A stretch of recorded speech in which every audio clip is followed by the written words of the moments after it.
Halo guys, selamat datang kembali ke channel ini. Ini adalah video kedua tentang hovering narsistik, di mana hovering itu adalah ketika seorang narsistik berusaha menarik kembali korbannya, ya, atau mantan korbannya untuk kembali masuk ke dalam cycle abuse-nya dia. Ya, di video sebelumnya kita udah bahas tentang bagaimana kondisi psikologisnya si korban sehingga mereka bisa menerima kembali ketika si narsistik itu datang kembali kepada mereka. Dan sekarang kita akan bicara trik-trik apa aja yang biasanya mereka pakai sehingga si korbannya tuh bisa menerima kembali mereka. Ya, oke, langsung aja ya. Yang pertama, jadi gini mas ya, biasanya seorang narsistik itu mereka akan melakukan testing the water dulu, ya, pertama kali, ya.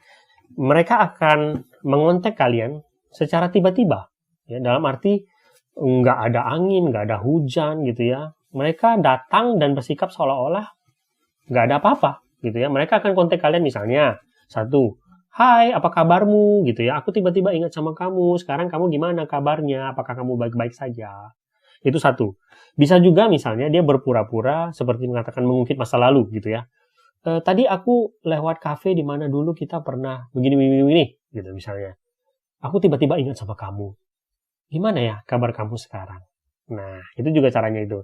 Atau misalnya berpura-pura mencari informasi, ya, berkata bahwa kakakku besok mau menikah, kamu ingat nggak kontak restoran yang dulu kita pernah pakai untuk makan bersama itu, untuk ulang tahun siapa, bla bla bla bla itu, bisa bantu aku? Nah, hal-hal seperti ini sebenarnya guys, dia lakukan tuh untuk testing the water. Dia pingin lihat respon kalian itu bagaimana dari pancingannya dia tersebut. Oke? Nah, sehabis ini biasanya dia akan masuk ke trik-trik mereka yang selanjutnya ya.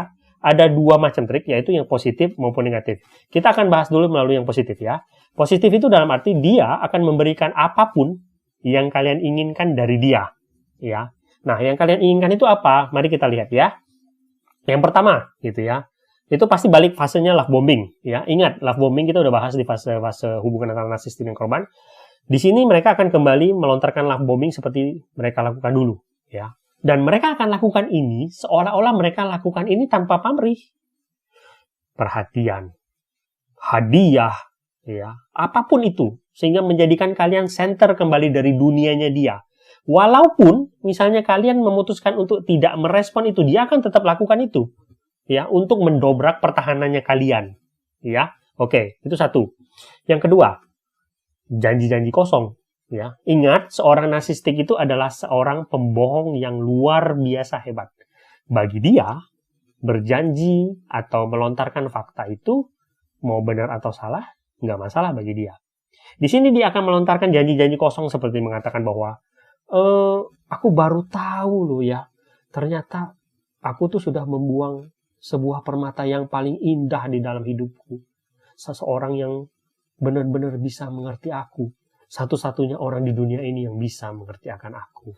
Nah, selain itu apalagi? Mereka bisa juga melontarkan permintaan maaf. Kan si korban dalam keadaan sakit hati dong, gitu ya. Dan mereka bisa saja mengkonfrontasi si narsistik dan mengatakan mereka ingin permintaan maaf dan narsistik bisa berikan itu, gitu. Karena bagi mereka, meminta maaf itu nggak masalah. Selama mereka mau sesuatu dari korbannya. Dan ingat, seorang narsistik itu tidak pernah meminta maaf dengan tulus. Mereka hanya melakukan itu ketika mereka ingin sesuatu dari korbannya. Disinilah mereka bisa keluarkan apapun. Ini contohnya ya guys ya, kalian bisa lihat di mana banyak cerita dari korban narsistik abuse itu kan yang bilang bahwa pasanganku itu sudah berkali-kali ketahuan selingkuh. Tapi setiap kali ketahuan berselingkuh, dia akan memohon-mohon bersujud kepada saya dan mengatakan bahwa dia nggak akan ngulangin lagi apa yang dia lakukan itu. Tetapi setiap kali dia memohon, setiap kali dia bersujud, dia masih akan melakukan perselingkuhan itu berkali-kali. Nah, itu artinya apa? Ingat bahwa seorang narsistik itu nggak pernah meminta maaf dengan tulus. Nah, yang keempat adalah biasanya mereka juga memakai momen-momen penting dan kenangan-kenangan yang ada di dalam hubungan kalian dulu, gitu ya. Misalnya, momen-momen dulu, tanggal-tanggal spesialnya kalian, gitu ya. Bagi yang udah berkeluarga, dia mungkin bisa saja pakai momen-momen tanggal pernikahannya kalian, misalnya. Ataupun ulang tahunnya kalian. Dia akan mengungkit-ungkit kenangan yang dulu ada, itu untuk mengulik sisi emosional dari kalian, agar kalian itu mau menerima mereka kembali. Ya, oke. Nah, selain 4 ini, hal positif ini, dia juga bisa melakukan hovering ini melalui hal-hal negatif. Hal-hal negatif itu dalam arti mereka bisa mempergunakan emosi-emosi kalian supaya kalian itu terpancing untuk kembali masuk di dalam lingkaran abuse-nya mereka. Ya, contoh-contohnya adalah gini. Yang pertama, ya, favoritnya dari para hover narsistik, yaitu playing victim, ya. Ketika misalnya kalian terpancing gitu ya untuk berinteraksi dengan mereka, dia bisa saja memutarbalikkan fakta seperti dahulu gitu ya dengan mengatakan bahwa saya yang korban gitu, saya yang dijalimin. Kamu tahu nggak sih dulu hubungan kita tuh nggak berhasil ya karena kamu begini gitu ya. Dan ketika korbannya terpancing, mereka kan akan berargumen.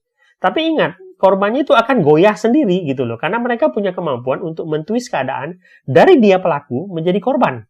Gitu ya. Nah, pada saat ini biasanya si korban akan masuk perangkap dia dan dia bisa melontarkan alasan-alasan untuk menerima dia kembali karena dia adalah seorang korban kan, gitu ya. Itu satu. Dua, dia bisa juga menggunakan kondisi kesehatan yang palsu, ya. Dalam arti begini. Kalian pernah lihat lah ini ya, pasti pura-pura depresi lah, ya. Pura-pura sakit lah, pura-pura kecelakaan lah, gitu ya. Dan mungkin hal-hal yang paling parah mungkin kadang bisa mereka mengancam bunuh diri. Misalnya kayak gitu. Itu semua untuk memainkan emosi kalian gitu ya, bahwa kalau kalian tidak mau menerima dia kembali, berarti kalian bertanggung jawab akan kondisi kesehatannya dia. Gitu. Yang berikutnya, ya, dia juga bisa mempergunakan orang-orang di sekitar kalian. Ya, orang-orang yang sebenarnya nggak tahu kalau dimanfaatkan oleh dia. Ingat ya, cover narsistik itu biasanya dia sangat abuse sama korbannya, tetapi di depan orang lain, dia menggunakan topengnya dia kan. Dia masih kelihatan baik di depan orang lain. Nah, ketika dia mau mendekati kalian kembali, dia bisa saja menggunakan orang-orang tersebut untuk meyakinkan kalian. Ya, contoh misalnya, kalian nggak mau sama dia, gitu ya. Kemudian ada aja teman kalian yang datang terus bilang bahwa, kamu tahu nggak, kamu kenapa nggak terima dia kembali? Dia itu sangat menyesal loh, dia bilang cerita sama aku kalau dia itu sangat menyesal, dia kepingin banget balik sama kamu, misalnya gitu. Bisa saja dia menggunakan keluarga kalian, misalnya ya, siapapun gitu, misalnya orang-orang terdekat kalian yang silau akan topeng yang ditampilkan oleh dirinya gitu ya, dan mereka juga dideketin sama dia dan mereka begitu membantu kalian untuk meyakinkan korbannya untuk menerima dia kembali. Ya, ini namanya jaringan atau web of control yang memang sudah dipersiapkan oleh si narsistik supaya dia bisa memerangkap kembali korbannya gitu ya. Nah, dan yang terakhir guys, ya biasanya mereka juga bisa saja mempergunakan ya hukum-hukum gitu ya. Hukum-hukum itu dalam arti gini, misalnya dia udah menikah nih, ya, narsisnya udah menikah, dia menelantarkan pasangannya dan anak-anaknya. Tapi ketika dia mau narik lagi pasangannya, dia berkata bahwa kamu kalau misalnya kita berpisah, kamu nggak berpikir ya tentang anak-anak gimana, gitu ya misalnya. Dan bisa aja dia pakai hukum-hukum religius ya, hukum-hukum tradisional, adat, istiadat misalnya dan semuanya untuk mempertahankan hubungan itu, gitu, atau untuk merajut hubungan kembali, gitu ya. Yang mana dia dulu pada waktu dia mengabuse pasangannya, dia nggak peduli sama sekali sama keluarganya. Sekarang dia bisa saja pakai alasan-alasan itu untuk meyakinkan korbannya supaya mau kembali menjalin hubungannya dengan dia. Nah, oke guys ya, sampai sini kalian mungkin sudah mulai bisa mengerti gitu ya, dengan segala kondisi seperti ini dan dengan kondisi psikologis yang kemarin kita bicarakan. Seorang korban dari narcissistic abuse itu rentan sekali untuk kembali masuk ke perangkap si narsistik. Nah, di video selanjutnya kita akan bicarakan bagaimana cara seorang korbannya membentengi dirinya supaya dia nggak kembali masuk di dalam perangkap si narsistik. Sampai jumpa di video berikutnya.